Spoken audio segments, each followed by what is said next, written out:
नागपूर जिल्ह्यामध्ये विधानसभेच्या 12 जागा आहेत, त्यापैकी 5 जागांवर उद्धव ठाकरे गटानं दावा केलेला आहे। जिल्हा प्रमुख किशोर कुमेरे जी आपल्यासोबत आहे। भाऊ काय सांगणार?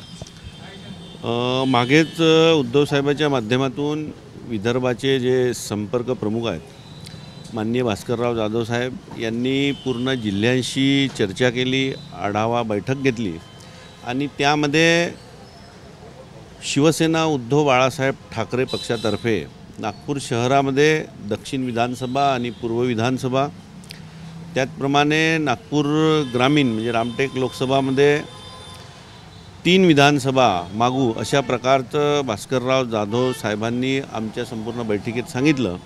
आणि शिवसेना पक्षाकडून पण या आघाडीमध्ये आपण सीट लढणार अशा प्रकारचे निर्देश आम्हाला दिलेले आहेत। त्याचप्रमाणे पक्षवाढी म्हणून आणि पक्षवाढीसाठी ज्या ठिकाणी आपण लढणार पण नाहीत पण त्या ठिकाणी पूर्ण बूथ यंत्रणेची बांधणी करण्यासाठी असा पक्षाचा आदेश आहे। तुम्ही नागपूर जिल्ह्यातल्या 12 जागांवर तयारी करताय?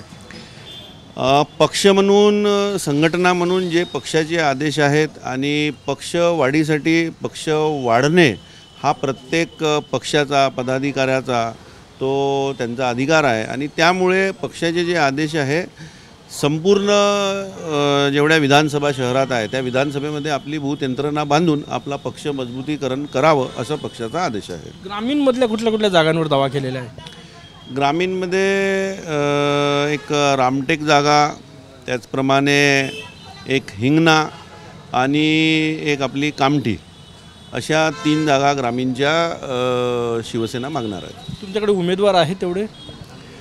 आमच्या इकडे सध्याची जर परिस्थिती बघितली तर संबंध महाराष्ट्रामध्ये उद्धव साहेबच त्यांच्या जनता जी आहे ते उद्धव साहेबाच्या मागे आहे।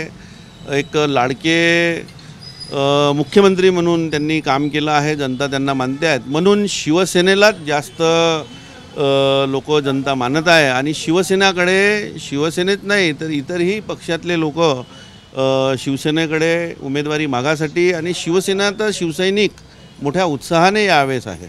बाकीचे म्हणजे शरद पवार गट ही जागा 5 जागा मागतायत, मग काँग्रेससाठी किती उरणार नागपूर जिल्ह्यात?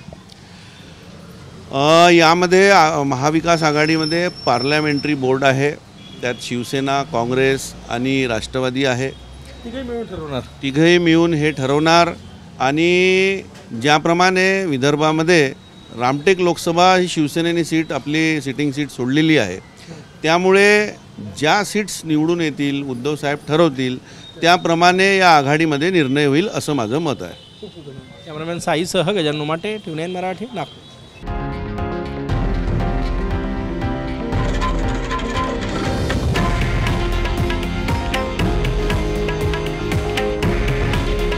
हे आहे देशातील नंबर 1 न्यूज नेटवर्क आणि आपण पाहत आहात TV9 मराठी।